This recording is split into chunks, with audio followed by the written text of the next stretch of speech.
ceia, jarro e bacia tomou, lavou os pés dos discípulos, este exemplo nos deixou.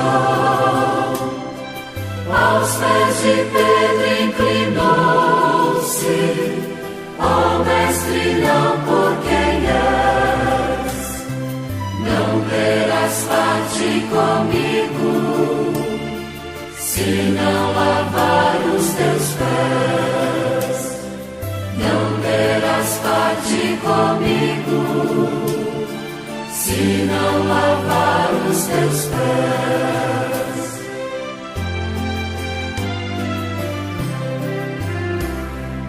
És o Senhor, tu és o Mestre, os meus pés não lavarás.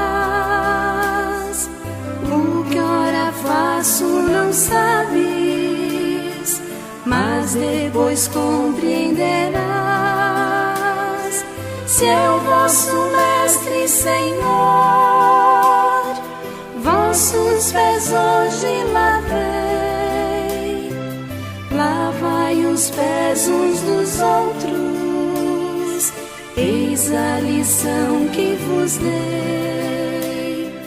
Lavai os pés uns dos outros, eis a lição que vos dei.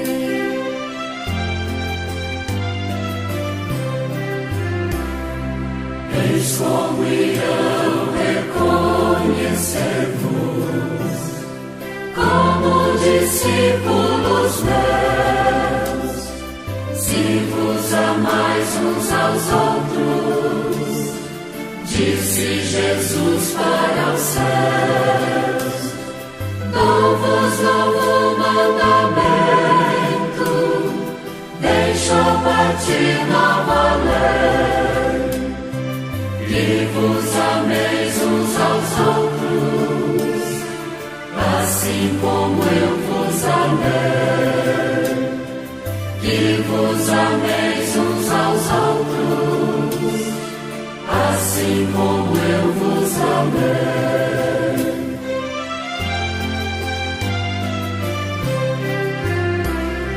Jesus, erguendo-se da ceia, jarro e bacia tomou,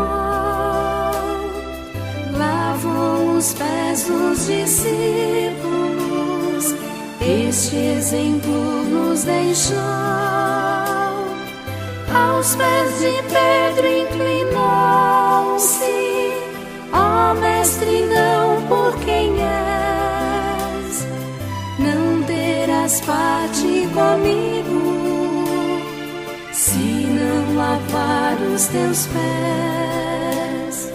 Não terás parte comigo, se não lavar os teus pés.